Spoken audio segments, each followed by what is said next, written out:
আসসালামু আলাইকুম। পাইপেটা training centre থেকে আবারও যে যেখান থেকে দেখছেন সবাইকে জানাই আন্তরিক শুভেচ্ছা অভিনন্দন। আমার নতুন পুরাতন সকল ছাত্র ভাইদের জন্য আমি আরেকটি অতি গুরুত্বপূর্ণ ভিডিও নিয়ে আসলাম।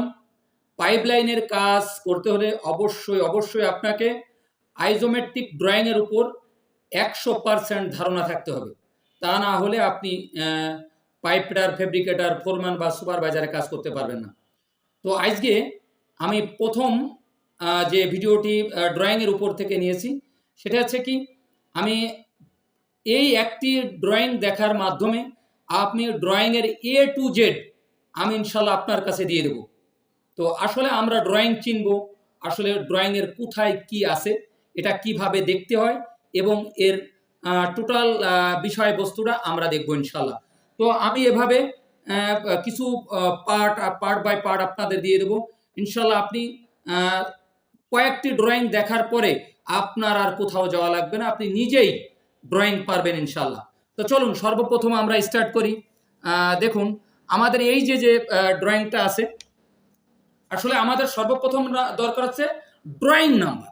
ড্রয়িং নাম্বারটা কই দেখেন, আসলে আমাদের ড্রয়িং নাম্বারটা হচ্ছে ড্রয়িং নাম্বার, লাইন নাম্বার, এটা আপনার আগে প্রয়োজন। দেখুন এটা হচ্ছে আমাদের ড্রয়িং নাম্বার। দেখেন ইঞ্জিনিয়ারিং ড্রয়িং নাম্বার লেখা CD 127338, এটা হচ্ছে কি আমাদের ড্রয়িং নাম্বার। আর লাইন নাম্বারে দেখেন line code IHO isometric drawing 6 inch pipe SOW 6816, এটা হচ্ছে আমার লাইন নাম্বার 6816, এটা হচ্ছে আমার লাইন নাম্বার। এখানে দেখেন এই যে রিভিশন নাম্বার, এটা হচ্ছে আমাদের ইঞ্জিনিয়ারিং যে রিভিশন নাম্বার আছে 00F1, এটা রিভিশন হয়নি, পরবর্তীতে রিভিশন হয়েছে। রিভিশন মানে কি? রিভিশন মানে যদি কোনো ড্রয়িংয়ে ত্রুটি বিচ্যুতি থাকে ওটা রিভাইজ করে দ্বিতীয়বার আবার নতুন করে করা আছে রিভিশন। তাহলে এখানে আছে 00F1A, তার মানে একবার এই ড্রয়িংটা যে কোনো স্থানে রিভিশন হয়েছে। তাহলে আমরা ড্রয়িং নাম্বার, লাইন নাম্বার পেয়েছি। এবার আসেন শিট নাম্বার, অর্থাৎ এই ড্রয়িংয়ে আমাদের কয়টা শিট আছে। অন অফ 13, মানে এইখানে আমাদের এই লাইনে 13টা শিট আছে, ঠিক আছে।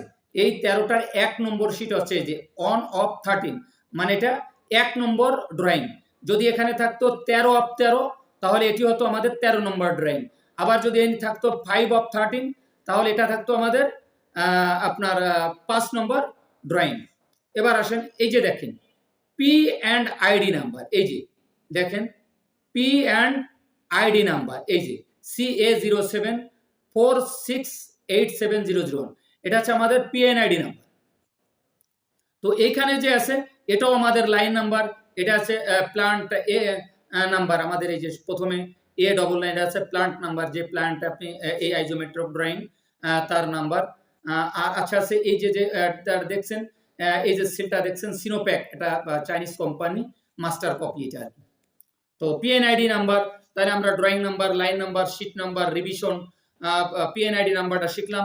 আগে আসেন আরেকটু যাই, এটা আছে দেখেন স্পুল নাম্বার, অর্থাৎ এই ড্রয়িং আমাদের কয়টা স্পুল আছে এইখানে দিয়ে আছে দেখেন, স্পুল 1, স্পুল 2, এই দেখেন ভিতর হচ্ছে স্পুল, এই যে স্পুল আছে 1, এই যে আর আছে কি এই যে স্পুল 2।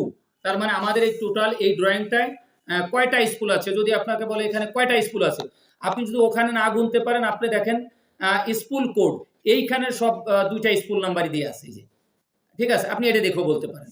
এরপর আসেন দেখেন ইনসুলেশন, অর্থাৎ ইনসুলেশন আছে কিনা। ইনসুলেশন কি, আমাদের অনেকের হাত পা ভেঙে গেলে উপরে যে আমাদের যে ব্যান্ডেজ করে, ঠিক কিছু কিছু পাইপের টেম্পারেচার ধরে রাখার জন্য বা তার কুলিং সিস্টেমটা ঠিক রাখার জন্য ওর উপরে হুল জাতীয় একটা জিনিস দিয়ে ইনসুলেশন দিয়ে ব্যান্ডেজ করে, ওটাই আছে ইনসুলেশন।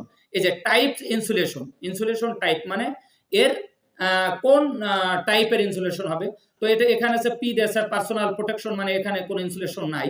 আচ্ছা ইনসুলেশন থিকনেস মানে এর মোটা কতটুকু হবে, 00, তার মানে এই লাইনে ইনসুলেশন নাই। আচ্ছা, তো এইটা গেল আমাদের এটা। আর তারপরে এইখানে দেখেন 3টা জিনিস দেওয়া কিছু। আসলে এই যে সাপোর্ট কিভাবে, এই চিহ্নটা থাকলে সাপোর্ট, এই চিহ্নটা থাকলে বাট ওয়েল্ড, এই চিহ্নটা থাকলে সকেট ওয়েল্ড, এবং এই চিহ্নটা থাকলে স্ক্রু ওয়েল্ড। তো আমি আমার ছাত্রদের আসলে গোল করে করে দিছি বুঝানোর জন্য, আপনারা দেখে নিন। এবার আসেন এইখানে, এইখানে আপনি একটু দেখেন, এইখানে আছে দেখেন জয়েন্ট নাম্বার, অর্থাৎ আমার এই ড্রয়িংয়ে কয়টা জয়েন্ট আছে, এই জয়েন্ট নাম্বার এই যে কয়টা আছে, এই যে আছে কয়টা জয়েন্ট নাম্বার, এই যে আবার এ আর একটা আছে, সব জয়েন্ট নাম্বার আছে এইটা। এবারে ডায়া ইঞ্চ, অর্থাৎ এই যে যে জয়েন্টগুলো আছে, ধরেন এই যে ধরেন এই যে 2 নম্বর যে জয়েন্টটা কত ইঞ্চি পাইপ, এই যে কত ইঞ্চি পাইপ এটা দিয়ে দিছে 6 ইঞ্চি পাইপ। টাইপ, অর্থাৎ এই জয়েন্টের টাইপটা কি, এটা কি বাট ওয়েল্ড না ফিল্ড ওয়েল্ড, সকেট ওয়েল্ড না স্ক্রু ওয়েল্ড, এখানে লেখা আছে যে বিডব্লিউ বাট ওয়েল্ড, অর্থাৎ বেবেল করে আমাদের যে জয়েন্টটা করতে হয় এটাই মূলত বাট ওয়েল্ড। এবার আছে ক্যাটাগরি, আসলে এই ক্যাটাগরিটা বলতে বোঝাতে চেয়েছে যে এই জয়েন্টগুলো কোথায় হয়েছে, এটা কি আপনার ওয়ার্কশপ হয়েছে না ফিল্ডে হয়েছে, এই যে সব লেখা আছে, ঠিক আছে, এইগুলো সেম, ঠিক আছে। তাহলে এখানে আমরা দ্বারা জানতে পারলাম এখানে আসলে আমাদের joint type, joint number, joint type, কত ইঞ্চি পাইপ, কি ধরনের জয়েন্ট, ফিল্ডে না এসে এখানে দেওয়া আছে। তো এটা আছে আমাদের টোটাল আপনার ওয়েল্ড জয়েন্ট এবং সব ওয়েল্ড ফিল্ড ওয়েল্ডের ই। তো আসুন আমরা এখান থেকে আমাদের এই যে একটা ড্রয়িং, এই ড্রয়িং এর থেকে আমরা একটু আস্তে আস্তে স্টার্ট করি। আসলে এক ভিডিওতে অনেক লম্বা হয়ে যাওয়ার কারণে আমি যতদূর সম্ভব আপনাদের দিচ্ছি। আমি এরকমের কয়েকটি ভিডিও দেবো, আপনারা প্রত্যেকটা ভিডিও দেখবেন ইনশাল্লাহ ড্রয়িং আপনাদেরকেও ঠেকাতে পারবে না। দেখেন এই যে স্টার্ট CONT কানেকশন নাম্বার, অর্থাৎ এই মাথাটা কোন লাইনের সাথে কানেকশন হয়েছে এটা বোঝানোর জন্য আপনার এখানে CONT কন্ট্যাক্ট নাম্বার বলেন, কানেকশন নাম্বার। DRG5 অর্থাৎ আমাদের DRG তে হয় হচ্ছে ড্রয়িং আপনাদের আমি আগেই দেখাইছিলাম। এখানে আমাদের দেখেন কয়টা শীট আছে, দেখেন 1 of 13, তার মানে এইখানে আছে আমাদের 13টা। এই 13টার মধ্যে যে লাইন নাম্বার এই 3 নম্বর যে ড্রয়িং আছে, এই 3 নম্বর ড্রয়িং এর সাথে এই মাথাটার কানেকশন আছে। আচ্ছা, এতে ইস্টিং, নর্থিং আর এসে নিচে আছে এলিভেশন। এলিভেশনটা কি, এলিভেশনটা মূলত হচ্ছে এই লাইনটা গ্রাউন্ড ফ্লোর থেকে কতটুকু উপরে, ঠিক আছে ভাই।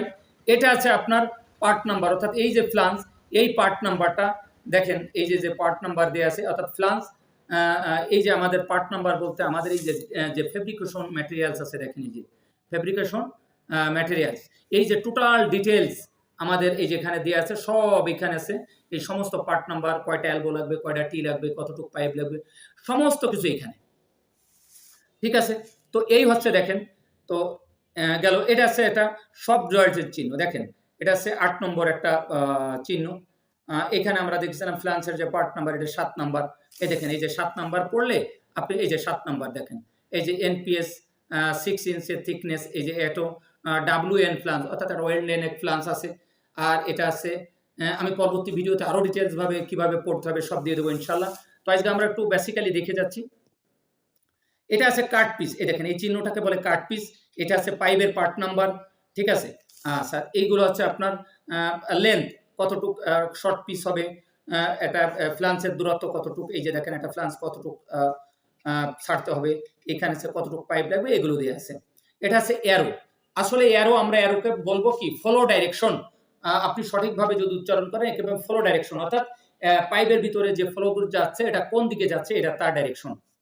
আচ্ছা, এরপর আছে এখানে দেখেন এই যে আমি গোল চিহ্ন দিয়ে রাখছি, এটা আছে একটা ওয়েল্ডুলেটের চিহ্ন, অর্থাৎ আমাদের এই চিহ্নটা ওয়েল্ডুলেট, চকোলেট, থ্রেডুলেট চিহ্নটা ওরকমের হবে। যদি ওয়েল্ডুলেট হয় এরকমের হবে, চকোলেট হলে এরকমের হবে, আর থ্রেডুলেট হলে এরকমের হবে। তো এবার আসেন এই যে যেখানে আছে দেখেন এই যে এটা আমাদের ওয়েল্ডুলেট এর একটা চিহ্ন। এর পার্ট নাম্বার দেখেন এই যে 2 নম্বরে দিয়ে আছে অলরেডি 6/2 ইঞ্চি একটা ওয়েল্ডুলেট আছে এখানে। আপনি ওয়েল্ডুলেটের নিচে দেখেন একটা এলবো লাগানো, এই যে এলবোর পার্ট নাম্বার আছে, এই যে দেখেন 5 নম্বরে এলবো আছে। এরপর আছে ফ্লান্স, এরপর আছে একটা বাল্ব আছে, দেখেন এই যে এটা বাল্বের দেখেন এই যে একটা বাল্বের পার্ট নাম্বার, অর্থাৎ এটা পড়লে আপনি বাল্ব কত নম্বর আছে এটা পেয়ে যাবেন। এটা দেখেন স্টিম আপ লেখা, অর্থাৎ এই বাল্বের যে হ্যান্ডেল, এই হ্যান্ডেল উপরে রাখতে হবে। আচ্ছা, এরপর আসেন এটা একটা ফিল্ড জয়েন্ট, এই যে এটা ফিল্ড জয়েন্টের চিহ্ন 20 নম্বর আছে, ফিল্ড জয়েন্টের চিহ্ন। এরপরে আছে দেখেন এটা সাপোর্ট, হ্যাঁ এইভাবে থাকলে লেখেন সাপোর্ট নাম্বার, যেটা আগে দেখেন ড্রয়িংয়ে অলরেডি দেখাই দিছে সাপোর্ট নাম্বারটা কেমন হবে। এই দেখেন এই যে সাপোর্ট নাম্বার হবে। এই যে এখানে যে সাপোর্টটা আছে, এই সাপোর্টটা মূলত এর সাপোর্টের আলাদা ড্রয়িং বা আলাদা ডিটেলস আছে, সেখানে খুঁজলে আপনি পেয়ে যাবেন। ঠিক আছে ভাই। এরপর আসেন, দেখেন এইখানে আছে এটা এলবো আছে। এই এলবোর পার্ট নাম্বারটা আপনি দেখেন, এই দেন 45 ডিগ্রি একটা এলবো আছে এখানে, আর এখানে আছে 90 ডিগ্রি একটা এলবো, এর পার্ট নাম্বার এই যে, তার মানে এখানে একটা রুলিং আছে। ঠিক আছে, এই রুলিংটা আপনারা বুঝবেন না। এই দেখেন রুলিংটা কিভাবে আছে, দেখেন এই দেখেন এই যে দাগটা আছে, এই যে দাগটা আছে, এইটা এটা 45 ডিগ্রি একটা রুলিং আছে। এই দেখেন 371, এই পাশে 371, অর্থাৎ দুই বাহু যখন সমান হবে এটা 45 ডিগ্রি রুলিং। আচ্ছা, এই যে পার্ট নাম্বার দিয়ে আছে, এই যে ফ্লান্সের, এই দেন F7, অর্থাৎ ফ্লান্স আছে আপনার 7 নম্বরে, জি গ্যাসকেট, গ্যাসকেট আছে 11 নম্বরে, এবং বোল্ট আছে 14 নম্বরে। তো এইখানে যে এলবো 3 নম্বরে যে 90 ডিগ্রি এলবো, এর পার্ট নাম্বার এইটা। আচ্ছা, এরপরে আপনি চলে আসেন, এখানে এই যে আছে আপনার কাট পিস পাইপের নাম্বার, এবং এইখানে আছে লাস্ট দেখেন আপনার এটা ফ্লান্সের পার্ট নাম্বার এই যে, এবং এইখানে লাস্ট যে কানেকশন দেখেন কন্টাক্ট নাম্বার কানেকশন আবার দেওয়া আছে। এখানে এজি সম্ভবত ডিটি ড্রাম হবে, কোনো ড্রামের থেকে বড় বড় ড্রাম আছে, সেই ড্রামের তলা থেকে আপনার এই লাইনটা বের হয়েছে। এই যে চিহ্নটা দেখছেন, দেখেন আমি নিজে কালম দিয়ে করছি, এই যে চিহ্নটা, এটা হচ্ছে রিভিশন। রিভিশন মানে কি, দেখেন অলরেডি এখানে রিভিশন দেওয়া আছে। এই যে এই চিহ্নটাকে বলে রিভিশন। এই যে এইটা এই যে দুইটা এখানে দেওয়া আছে, এই রিভিশন মানে হচ্ছে এইখানে যে কোনো একটা সমস্যা হয়েছে, এই সমস্যা জন্য এখানে এইভাবে চিহ্ন দিয়ে রাখে, যাতে এটা রিভিশন বলা যায়। এই ছিল আজকে আমাদের প্রথম ড্রয়িংয়ের প্রথম বিস্তারিত আলোচনা। তো ইনশাল্লাহ আমি এরকমের আরও কয়েকটি ভিডিও দেবো ইনশাল্লাহ, আপনারা দেখবেন। এরপরে আমি দেবো আসলে কিভাবে পড়তে হয়, পার্ট নাম্বার, প্রত্যেক পার্ট নাম্বার কিভাবে পড়তে হয়, বাদ বাকি টোটাল সব ওয়েট ফিল্ড। আবার এভাবে আপনি আমার কয়েকটি ভিডিও দেখেন, ইনশাল্লাহ আপনাকে ড্রয়িংয়ে কেউ বাধা দিতে পারবে না। তো এটি হচ্ছে আমাদের আইজোমেট্রিক ড্রয়িং, এর বিস্তারিত আরও কিছু ইনশাল্লাহ আপনাদের জানাবো। প্রিয় ভাইরা যে যেখান থেকে দেখছেন, আলহামদুলিল্লাহ আপনাদের দোয়ায় আমার ট্রেনিং সেন্টারে এখন অনেক ছাত্র আসছে, বাংলাদেশের অনেক প্রান্ত থেকে আসতেছে। আমি খুব অল্প খরচে আপনাদের পাইপ ফিটার ফেব্রিকেটারের টোটাল কাজটা, ইভেন যারা লেখাপড়া জানেন না তাদের জন্য স্ক্যাফোল্ডিং এর কাজ আছে, সেটাও আমি শেখাচ্ছি। তো আমি সবাইকে উদাত্ত আহ্বান জানাবো, আমার চ্যানেলটি সাবস্ক্রাইব করবেন। আমার আগের ইউটিউব চ্যানেলটি নষ্ট হয়ে গেছে। তো যে যেখান থেকে দেখছেন সবাইকে আবারও এখানে কাজ শেখার আহ্বান জানিয়ে শেষ করছি। আসসালামু আলাইকুম ওয়া রাহমাতুল্লাহি ওয়া বারাকাতুহু।